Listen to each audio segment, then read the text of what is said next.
আসসালামু আলাইকুম প্রিয় নবম ও দশম শ্রেণীর শিক্ষার্থীরা। আজকের ক্লাসে আমরা অনুশীলন 2 এর 12 নম্বর সৃজনশীল অঙ্কের সমাধানটা করব। চলো তাহলে আমরা প্রথমে ডাকটা দেখে নিই। 12 নম্বর ডাকে লিখছে এক্স ওয়াই জেড এর একটি বহুপদী f into x Y Z equal x cube plus Y cube plus Z cube minus 3xy z. ক নম্বর প্রশ্ন বলছে দেখাও যে f into x Y z হলো একটি চক্রক্রমিক রাশি। ডাক অনুযায়ী আমি লিখে নিলাম ক f into x Y Z equal x cube plus Y cube plus Z cube minus 3xy। এই রাশিটাকে আমরা চক্রক্রমিক অনুসারে লিখে নেব, যেমন এক্স এর স্থলে ওয়াই, ওয়াই এর স্থলে জেড বা জেড এর স্থলে এক্স। এখন এক্স ওয়াই জেড চক্রাকারে এক্স এর স্থলে ওয়াই এবং ওয়াই এর স্থলে জেড এবং জেড এর স্থলে এক্স বসালে রাশিটি হয় f of y z x equal x এর স্থলে ওয়াই কিউব, ওয়াই এর স্থলে জেড কিউব, জেড এর স্থলে এক্স কিউব, আর এখানে 3 ওয়াই এক্স এর স্থলে ওয়াই, ওয়াই এর স্থলে জেড, জেড এর স্থলে এক্স। তো আমরা এবার এই লাইনটাকে আমরা সাজিয়ে লিখতে পারি আবার। তো সুতরাং f of x Y Z equal কি পেয়েছি আমরা, f into y z x. এটার কারণ হচ্ছে দেখো f of x Y Z এটার যে মানটা ছিল x cube plus Y cube plus Z cube minus 3xy Z. তো আমরা এটাকে যদি এভাবে লিখি যে এক্স এর স্থলে ওয়াই, ওয়াই এর স্থলে জেড, জেড এর স্থলে এক্স লিখি, তাহলে আমরা আবার মানটা পাইতেছি কি y cube plus Z cube plus x cube minus 3y z x. এটাকে যদি আমরা একটু সাজিয়ে লিখি তাহলে আমরা লিখতে পারি এক্স কিউবটা আমরা আগে নিয়ে আসলাম, x cube plus Y cube plus Z cube minus এখানে যেহেতু 3 এর সাথে ওয়াই জেড এক্স গুণ আকারে আছে তাহলে লিখতে পারি 3xy জেড। তো দেখা যাচ্ছে এই রাশিটা পুনরায় এই রাশিটার সাথে মিলে যাচ্ছে। তো এটা সমান আমরা এটা লিখতে পারি। এখানে চক্রাকার এক্স এর পরিবর্তে ওয়াই, ওয়াই এর পরিবর্তে জেড এবং জেড এর পরিবর্তে এক্স বসালে রাশিটি একই থাকবে। তো সুতরাং রাশিটি চক্রক্রমিক রাশি দেখানো হলো। তো চক্রক্রমিক রাশি তো অবশ্যই তোমরা চিনো, সামনের অঙ্কগুলোতে আমি যে অঙ্কগুলো করেছিলাম সবগুলো অঙ্কতে মোটামুটি ধারণা দিয়েছিলাম। ধরো এখানে এক্স ওয়াই জেড, মানে এক্স থেকে ঘুরে আসলে আবার ওয়াই, ওয়াই থেকে ঘুরে আসলে আবার জেড, আবার জেড থেকে ঘুরে আসলে আবার পুনরায় এক্স। আশা করি বুঝতে পেরেছো, পুনরায় এটার পুনরাবৃত্তি ঘটবে। সুতরাং পরিশেষে এটাই বলতে পারি এক্স এর স্থলে ওয়াই, ওয়াই এর স্থলে জেড এবং জেড এর স্থলে এক্স লিখলে আমরা পুনরায় রাশিটি চক্রাক্রমিক অনুসারে পেয়ে থাকি। তো আশা করি ক নম্বরের সমাধানটা তোমরা বুঝতে পেরেছো। এবার আমরা খ নম্বরের সমাধানটা করব। এবার পরের প্রশ্ন খতে বলছে f into x Y z কে উৎপাদকে বিশ্লেষণ করো এবং যদি f into x Y Z equal 0, x plus Y plus Z not equal 0 হয় তবে দেখাও যে x square plus Y square plus Z square equal x y plus Y z plus z x. চলো এবার এটার সমাধানটা করে নিই। প্রথমে ডাকে দেওয়া আছে f of x Y Z equal x cube plus Y cube plus Z cube minus 3xy z. আমরা প্রথমে এই অংশটাকে উৎপাদকে বিশ্লেষণ করব। প্রথমে আমরা এক প্লাস বি হোল কিউবের সূত্র নিতে পারি, এটা এই দুইটা নিতে পারি অথবা এই দুইটা নিতে পারি, সমস্যা নেই, তোমরা যেটাই নেও সমস্যা নেই। আমি প্রথম দুইটাকে নিয়ে সমাধানটা করলাম। তো দেখো x plus y whole cube minus 3xy into x plus y, এটা হচ্ছে এ প্লাস বি হোল কিউবের সূত্রটা, plus Z cube minus 3xy Z. তো আমরা প্রথমে এই দুইটা নিয়েছি তাই এখানে জেডটা আলাদা রয়েছে, যদি এই দুইটা নিতাম তাহলে এইটা আলাদা থাকতো। তো দেখো x plus y whole cube ছিল বসিয়ে নিলাম, প্লাস এখানে জেড কিউব ছিল বসিয়ে নিলাম। এবার এখানে মাইনাস 3xy ছিল আর এখানে মাইনাস 3xy জেড ছিল। তো দেখো এখানে মাইনাসটা আমি কমন নিতে পারি, তো মাইনাসটা কমন নিলে এখানে 3xy এখানে 3xy কমন নিয়ে নিলাম। তার মানে এখানে থাকলো এক্স প্লাস ওয়াই, লিখে নিলাম এক্স প্লাস ওয়াই, আর এখানে জেড ছিল প্লাস জেড লিখে নিলাম। মাইনাস কমন নেওয়াতে এই মাইনাসটা এখানে প্লাস হয়ে গেছে। এখন a plus b whole cube plus Z cube, মানে এটাকে আমরা এ কিউব ধরবো আর এটাকে বি কিউব ধরবো। তো দেখো এ কিউব প্লাস বি কিউব এর সূত্রটা কি দাঁড়াচ্ছে উৎপাদক বিশ্লেষণে? এ plus B into A square minus A B plus b square. তো ওই সূত্রটা আমরা এখানে লিখবো।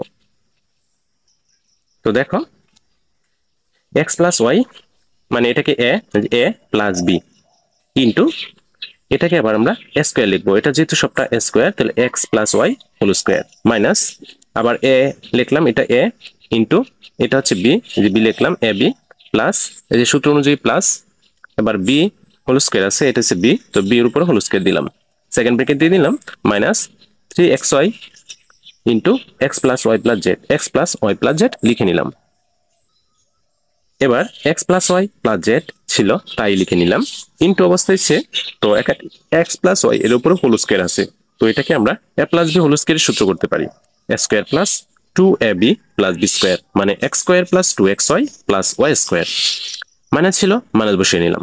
আবার এক্স প্লাস ওয়াই কে জেড দ্বারা গুণ করব, তাহলে এক্স জেড এই যে এক্স জেড, ওয়াই জেড এই যে ওয়াই জেড, আর এখানে প্লাস ছিল প্লাসে আর মাইনাস হয়েছে মাইনাস, প্লাস জেড স্কোয়ার এখানে জেড স্কোয়ার লিখেছি, আবার এখানে মাইনাস ছিল এই যে মাইনাসটা লিখে নিলাম। আবার মানে প্রথমে আমরা এক্স প্লাস ওয়াই এখানে ছিল আর এখানে এক্স প্লাস ওয়াই ছিল, দুইটা থেকে একটা কমন নিয়ে কিন্তু সামনে লিখেছিলাম, আর এখানে থাকে -3xy, এই যে -3xy লিখে নিলাম। এবার এই লাইনটাকে আমরা এভাবে লিখতে পারি, x plus Y plus z লিখে নিলাম ইন্টু এক্স স্কোয়ার প্লাস এখানে 2xy আছে আর এখানে আছে 3xy, এই 3xy থেকে যদি আমরা -3xy থেকে 2xy বাদ দিই তাহলে আমরা একটা -xy পাবো, তো এটা লিখে নিলাম। এবার প্লাস ওয়াই স্কোয়ার লিখে নিলাম, এখানে জেড স্কোয়ার ছিল জেড স্কোয়ার লিখে নিলাম, মানে x square plus Y square plus Z square এগুলো আলাদাভাবে সাজিয়ে লিখে নিলাম। এখানে আমরা -xy পেয়েছিলাম আর এখানে রয়েছে জেড ওয়াই জেড, তো ওয়াই জেড সাজিয়ে লিখেছি, আর এখানে ছিল এক্স জেড না লিখে জেড এক্স লিখেছি, এই যে জেড এক্স। তো এখন কেউ বলতে পারো স্যার এটা কিভাবে সমাধান করলেন, আমরা যদি সূত্র লিখে দিতাম তাহলে তো হইতো, তাহলে এতটা অঙ্ক করতে হতো না। তো অনেকেই দেখো স্যারেরা অনেক সময় কেটে দিতে পারে অঙ্কটা, তার জন্য আমি এই সূত্রটা লিখে এটা সমাধানটা বের করে নিয়েছি, এটা গুণ অবস্থায় আসছে, এটাকে আর কাটাকাটি করা যাবে না। তো চলো পরের ধাপটা আমরা আগাই। এবার আমরা দ্বিতীয় অংশটার মানে খ নম্বরের দ্বিতীয় অংশ, এখানে একটা বাম পক্ষ একটা ডান পক্ষ দেওয়া ছিল, তো ডান পক্ষের অংশটা এবার আমরা দেখব। তো ডান পক্ষের অংশ হতে আমরা লিখে নিলাম এখন F of X into Y into Z equal 0। তো যেহেতু আমরা প্রথমে একটা মান পেয়েছিলাম, দেখো যে F of x Y Z এটার মানটা আমরা পেয়েছিলাম এটা, তো এটার সময় আমরা যে বলে দিচ্ছি যেহেতু X plus Y plus equal Z equal 0, তো আমরা লিখতে পারি, তো X plus Y Z into X square plus Y square plus Z square minus X Y minus Y Z minus Z X, এটা পেয়েছিলাম, তো এটা ইকুয়াল 0। তো আমরা যেহেতু পেয়েছিলাম ডাকে X plus Y plus Z not equal 0, তাই এটা যেহেতু নট ইকুয়াল 0 তাহলে আমরা বাকি অংশটা লিখে নিলাম, X square plus Y square plus Z square minus X Y minus Y Z minus Z x equal 0। তো এবার লিখতে পারি X square plus Y square plus Z square লিখে নিলাম ইকুয়াল এই যে minus X Y minus Y Z minus Z x, এটাকে যদি আমরা ওই পাশে নিয়ে যাই তাহলে আমরা এগুলোর সবগুলো চিহ্ন প্লাস দিতে পারি, তো মাইনাসটা ওই পাশে চলে গেলে প্লাস হয়ে যায়। এবার এই অংশটা আমরা ডাকের যে অংশটা ছিল লেখা সেটার সাথে আমরা মিল করতে পেরেছি, তো যেহেতু প্রমাণিত হয়েছে তাই আমরা শুড লিখে নেব। তো আশা করি খ নম্বরের সম্পূর্ণ সমাধানটা বুঝতে পেরেছ। এবার আমরা গ নম্বরের অঙ্কের সমাধানটা করব। গ নাম্বারটাকে বলছে যদি x equal b plus C minus a, y equal c plus a minus b এবং z equal a plus B minus c হয়, তবে দেখাও যে f into a b c is to মানে অনুপাত f into x Y Z equal a অনুপাত 1:4। চলো এবার এটার সমাধানটা করে নিই। লিখে নিলাম F of X into Y into Z equal x cube plus Y cube plus Z cube minus 3xy Z. তো এটার সূত্রটা আমরা উৎপাদকের বিশ্লেষণের যে সূত্রটা ছিল ওইটা বাদে ওই সূত্রটা লিখে নিলাম, half into x plus Y plus Z into x minus Y whole square plus Y minus Z whole square plus Z minus X whole square. তো এবার হাফ লিখে নিলাম 1/2 into x plus Y plus Z. আমরা ডাকে যে মানটা দেওয়া ছিল এক্স এর জন্য B plus C minus A সেটা লিখে নিলাম, এবং ওয়াই এর জন্য যে মানটা দেওয়া ছিল সে মানটা লিখে নিলাম এ মাইনাস বি প্লাস এ। আবার জেড এর মান এ প্লাস বি মাইনাস সি লিখে নিলাম। সেকেন্ড ব্র্যাকেট দিয়ে এক্স এর মানটা লিখে নিলাম x b plus C minus a. আবার ওয়াই এর মান মাইনাস ছিল, মাইনাস চিহ্ন বসে নিলাম সি মাইনাস এ প্লাস বি হোল স্কয়ার চিহ্ন। আবার ওয়াই এর মান এবং জেড এর মানটা বসে নিলাম, বাইরে হোল স্কয়ার চিহ্ন দিয়ে নিলাম, প্লাস জেড এর মানটা বসে নিলাম, আবার এক্স এর মানটা বসে নিলাম। তো এবার দেখো হাফ ছিল, হাফ চিহ্নটা বসে হাফ লিখে নিলাম 1/2। আর এখানে আমরা কাটাকাটি করতে পারি মাইনাস এ আর এখানে প্লাস এ, তো এই প্লাস এ আর মাইনাস এ বাদ দিতে পারি। আর এখানে মাইনাস বি আর এখানে প্লাস বি বাদ দিতে পারি। আর এখানে মাইনাস সি আর প্লাস সি বাদ দিতে পারি। তো এখানে কি রইলো প্লাস এ প্লাস বি আর প্লাস সি। তো লিখে নিলাম a plus B plus C, একটু সাজিয়ে লিখে নিলাম। পরের অংশটাই দেখো, এখানে সি মাইনাস আর এখানে প্লাস সি রয়েছে, এখানে মাইনাস এ আর এখানে মাইনাস এ রয়েছে।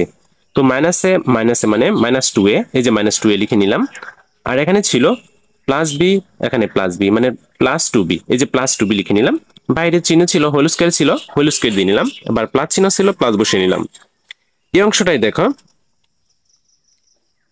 মাইনাস এ আর এখানে প্লাস এ বাদ যাবে, আর এখানে প্লাস সি থাকে দুইটি, তো টু সি লিখতে পারি, মাইনাস এখানে মাইনাস বি এখানে মাইনাস বি, তোর মাইনাস টু বি, এই যে মাইনাস টু বি, বাইরে হোল স্কয়ার চিহ্ন ছিল, হোল স্কয়ার দিয়ে নিলাম। আবার প্লাস ছিল, এখানে প্লাস বসিয়ে নিলাম। এখান থেকে আমরা মাইনাস বি আর এখানে প্লাস বি কাটতে পারি। তো এখানে থাকে প্লাস টু এ আর এখানে মাইনাস টু সি, তো plus two a minus two c whole square ছিল, বসিয়ে নিলাম। পরের লাইনে লক্ষ্য করো 1/2 ছিল, বসে নিলাম a plus B plus C, তাই লিখে নিলাম। এবার এখানে থার্ড ব্র্যাকেট দিতে হবে। এখানে থার্ড ব্র্যাকেট দিয়ে আমরা এখানে মাইনাস টু আর এখানে প্লাস টু ছিল, এখান থেকে আমরা কমন নিতে পারি মাইনাস টু। তো মাইনাস টু যদি কমন নেই তাহলে এখানে থাকবে এ, এ পাশে চলে আসবে। যদি মাইনাসটা কমন নেই, এর সামনে মাইনাসটা কমন নিলাম, আমরা মাইনাসটা এখানে লিখতে পারি, টু টু কমন নিলাম, এখানে এ নিয়ে আসলাম আর মাইনাস বি হবে। তো প্লাস বিটা আর কি মাইনাস বি হয়ে যাবে।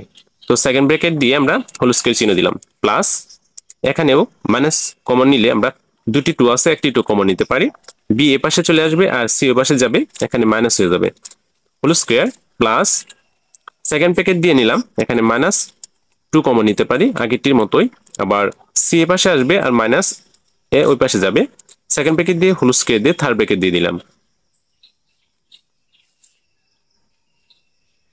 1/2 ছিল, লিখে নিলাম a plus B plus C লিখে নিলাম। 1/2 ছিল, লিখে নিলাম a plus B plus c into এখানে মাইনাস টু আর এখানে ফার্স্ট ব্র্যাকেটে a minus B whole square আছে, হোল স্কয়ার দিয়ে যদি আমরা মাইনাস টু কে গুণ করি তাহলে মাইনাস টু কে যদি হোল স্কয়ার করি তাহলে প্লাস টু হয়ে যাবে। তো এখানে প্লাস টু আবার স্কয়ার থাকাতে ফোর হবে, প্লাস ফোর। তো এখানে প্লাস ফোর, প্লাস চিহ্ন দিতে হবে না, আর এ মাইনাস বি এটার উপরে হোল স্কয়ার হবে, প্লাস এটাও একই অবস্থায়, মানে মাইনাস টু কে হোল স্কয়ার করলে প্লাস ফোর হবে, আর এখানে minus B minus C whole square হবে, প্লাস আবার মাইনাস টু কে আবার হোল স্কয়ার করলে প্লাস ফোর হবে, সি মাইনাস এ এটার উপরে হোল স্কয়ার হবে। পরের লাইনে লক্ষ্য করো, এখানে ফোর আমরা কমন নিতে পারি। তো ফোর যদি আমরা কমন নিই তাহলে four into 1/2 A plus B plus C লিখে নিলাম, A minus B whole square ছিল, plus B minus C whole square ছিল, প্লাস সি মাইনাস এ হোল স্কয়ার ছিল, লিখে নিলাম সেকেন্ড ব্র্যাকেট দিয়ে। এবার এটা পুনরায় আমরা আবার সূত্রটা পেয়ে গেলাম, half into a plus B plus c into second bracket a minus B whole square plus B minus C whole square plus C minus A whole square. তো তো 4 ইন্টু আমরা এই সূত্রটা লিখে নিলাম, a cube plus B cube plus C cube minus 3abc। তো লিখতে পারি f of x Y Z equal 4 into, মানে সূত্রের 4 ছিল, আমরা 4 পেয়েছিলাম, আর এখানে সূত্র অনুযায়ী f of a b c লিখে নিলাম। তো 4টা যদি আমরা এই পাশে নিয়ে আসি তাহলে লিখতে পারি এখানে 1/4, মানে এখানে গুণ অবস্থায় ছিল, এই পাশে আসলে ভাগ হয়ে যাবে, আর এটা এখানে গুণ অবস্থায় আছে, এই পাশে আসলে ভাগ হয়ে যাবে। তো f of a b c, এটা নিচে আমরা f of x y z লিখতে পারি। তো সুতরাং দেখা যাচ্ছে আমরা এটাকে, যেহেতু ভাগ অবস্থায় আছে, তো এটাকে অনুপাত আকারেও লেখা যায়। ভাগের সম্পর্ক 3টি, ভাগ, অনুপাত, আবার হচ্ছে বিয়োগ, এই 3টি অবস্থায় ভাগের সাথে সম্পর্ক।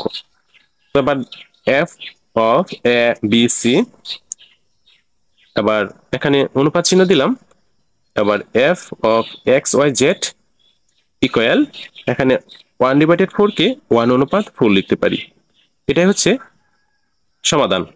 আমরা ডান পক্ষ বাম পক্ষ প্রমাণিত করেছি, তো লিখতে পারি প্রুভড। তো আশা করি সম্পূর্ণ অঙ্কের সমাধানটা তোমরা ভালোভাবে বুঝতে পেরেছো। তো প্রিয় শিক্ষার্থীরা, আজকের ক্লাসে তোমাদের 12 নম্বর অঙ্কের সৃজনশীলের সমাধানটা বুঝিয়ে দিয়েছি। পরবর্তী ক্লাসে 13 নম্বর অঙ্ক থেকে শুরু করব। তো পরবর্তী ক্লাসের আমন্ত্রণ জানিয়ে আজকের এই ক্লাসটি এখানেই শেষ করলাম। সবাই ভালো থাকো, সুস্থ থাকো, আল্লাহ হাফেজ।